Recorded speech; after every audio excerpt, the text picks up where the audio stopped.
Hi everybody, welcome to A Plague on Both Houses. I'm sure by now most people will have seen the somewhat surreal footage of Donald Trump driving around Walter Reed Hospital waving to people in a face mask whilst being treated for COVID. This week we'll take a closer look at how these events occurred and what the implications are for the US election. Stay tuned.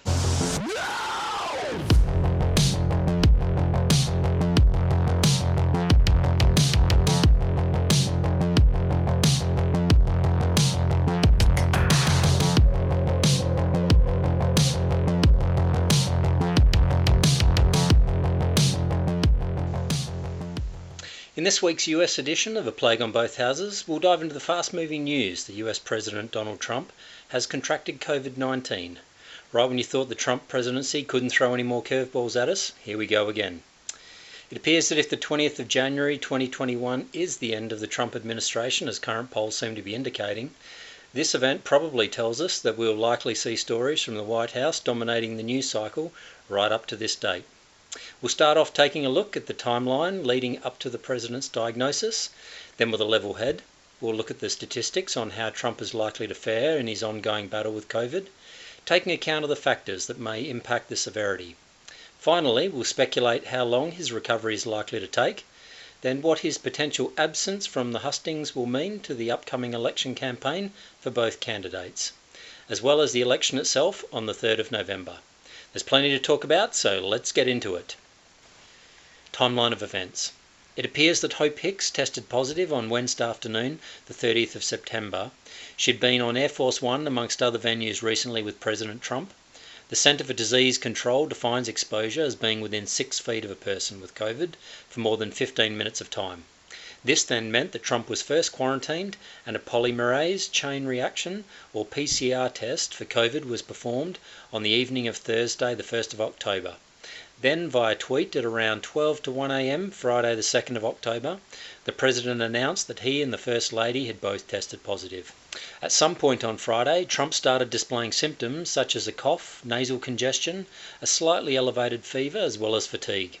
It was reported by PBS that Trump received oxygen as part of his initial treatment administered by the White House medical staff on Friday.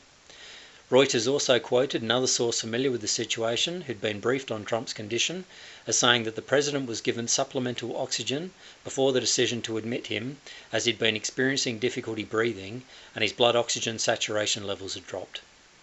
By Sunday, Dr. Sean Connolly, the president's physician, at a press conference in front of Walter Reed Military Medical Center, clarified the situation, saying that on Thursday night, the president's blood oxygen levels were normal and in the high 90s.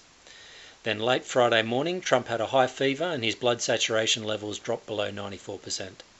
Dr. Connolly suggested supplemental oxygen be administered while Trump was at the White House, and he advised in a second news conference the treatment was for about a minute's duration, receiving 2 litres of oxygen for about an hour, at which point his levels returned above 95%.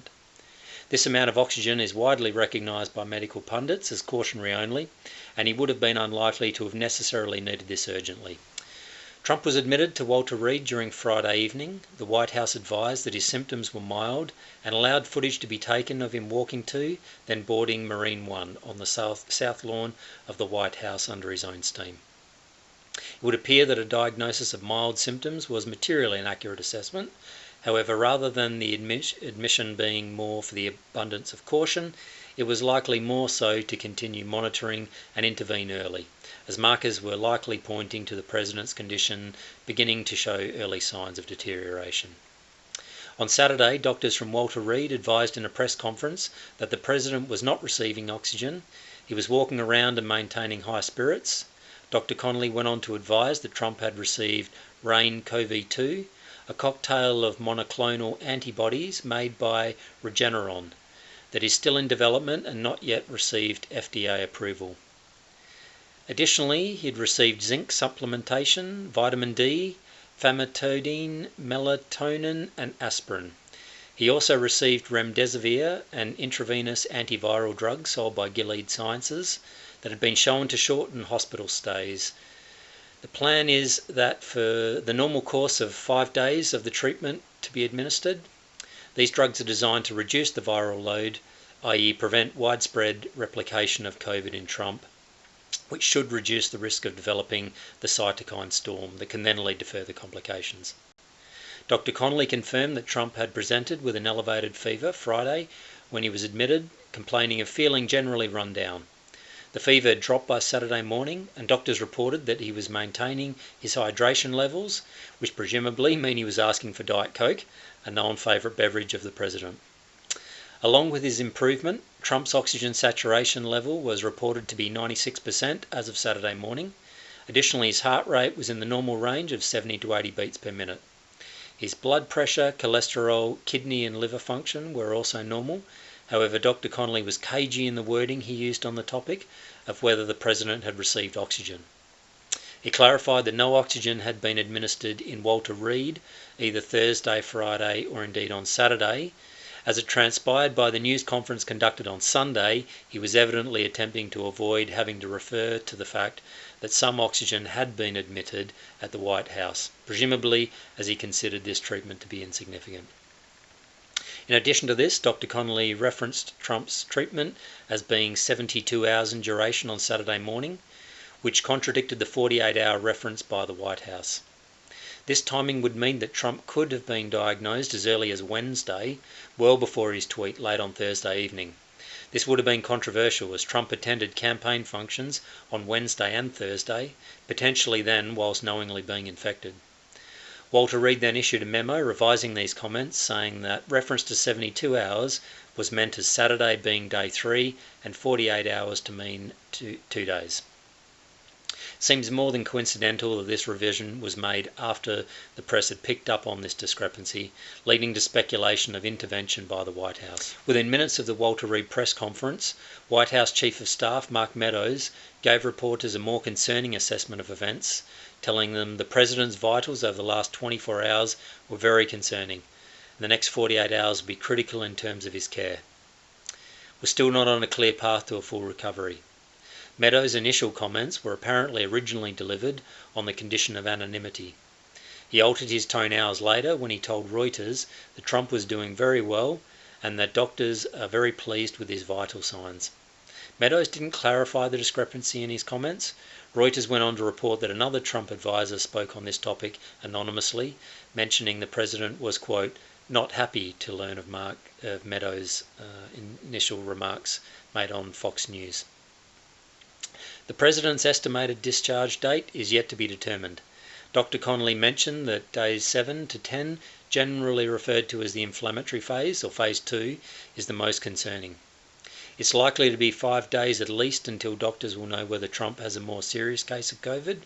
As mentioned, the standard course of remdesivir is also 5 days.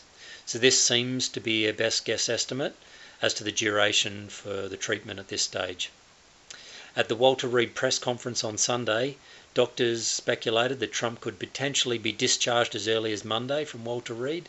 However, his treatment would still continue in the White House, where a high level of care can be administered. So this would then probably be better characterised as a transfer rather than discharge from care. The biggest risks are likely to be blood clots, pneumonia and bacterial infection. However, the White House, and indeed Trump himself, will be thinking of the political optics if he were to have an extended hospital stay. Instead, they're likely opting to continue treatment back at the White House, where they can better control the political narrative. At the Sunday Walter Reed press conference, Dr. Connolly advised that on Saturday morning, Trump's oxygen levels had again dropped to 93%, and therefore dexamethasone, a corticosteroid designed to counteract this, was administered. The level then returned to 98%. It was also advised that the second dose of remdesivir had been administered on Saturday, continuing on the 5-day course. Dr. Connolly also answered a question on differences between his message on Saturday versus White House Chief of Staff Mark Meadows, mentioning that he believed Meadows' comments were misconstrued. This was presumably a canned answer from the White House, given Trump was reportedly unhappy with Meadows over this story. We can speculate this may be a strike against Meadows that, if Trump is re-elected, may come back to haunt his long-term career prospects. Diagnosis by the numbers. A recent Australian study on COVID deaths by infections looked at 111 studies performed in 33 locations over multiple countries. which concluded the probability of death at around 4.2% for people aged 75. Trump's 74. This would mean the likelihood of Trump surviving is around 96%. Then the actual percentage is probably slightly higher than this, and it is an average only, and the total case data is likely to be slightly understated, as we know there are asymptomatic COVID patients, probably in the vicinity of around 20% of cases, who inherently are at slightly greater risk of falling through the cracks of confirmed infection statistics. We should also consider the advances in COVID treatment since the outbreak started, which meant that unfortunately earlier higher death rates have now thankfully fallen as medical advances have been made. For more US-specific numbers, the CDC reports that deaths by people with confirmed COVID cases aged over 65 experience a 16% fatality rate on average, i.e. they have an 84% chance of survival as of the 22nd of August. Additional factors to consider for Trump specifically that can influence the average survival rate. As a man, he is higher risk gender-wise. He doesn't drink or smoke, which reduces his risk. He's medically obese with reference to his body mass index, which increases his risk. However, he does not have comorbidities like asthma or diabetes. His weight is probably the risk factor of most concern. Obese patients are 113% more likely to be hospitalised, and unfortunately they are also 48% more likely to die from COVID. Other qualitative factors to consider when attempting to estimate Trump's viral load. We know from public comments and pictures that he and his inner circle aren't frequent mask wearers, which likely will increase the chances of a higher viral load. Conversely, people close to the president mention that he's somewhat of a germaphobe. As such, he's a fastidious hand washer who doesn't like people coughing near him. So this will weigh in his favour for not having had a significant exposure. Campaign implications. We're now 30-ish days to the election. Trump's re-election campaign announced that it would suspend following his admission to hospital. However, they've recently announced that Operation MAGA, referring to Trump's political slogan, Make America Great Again, will commence again next week, relying on Vice President Mike Pence and Trump's sons Donald Jr. and Eric to shoulder more of the load. Vice President Pence tested negative in the same round of testing as the president. As such, the vice presidential debate is still scheduled to take place on Wednesday the 7th of October. On the topic of debates, there's likely to be little chance that the second presidential debate on the 15th can be held, given the 10-day CDC recommendation for quarantining from diagnosis/symptoms due to contagion would need to be adhered to during the lead up to this. After the first debate, most would probably argue that this is no great loss, and indeed some say it may have had the effect of turning people away from voting for either candidate. The third debate is on the 22nd, which if Trump's recovery is speedy could be possible. In addition to this, Chris Christie, who helped Trump prepare for the first debate, checked himself into hospital on Saturday as a precaution on account of suffering from asthma. He mentioned that he was only suffering mild symptoms at the time, however his weight will factor negatively against his chances of remaining somewhat mildly symptomatic, which will be aided by his early intervention. Trump's been attempting to distance himself from COVID, particularly the effects on the economy and stock market, which he had touted as one of his major achievements as president. He won't be able to do this now, meaning that he will remain intrinsically linked to this, and Biden will likely eventually go after his handling of the pandemic as Trump's weakest point.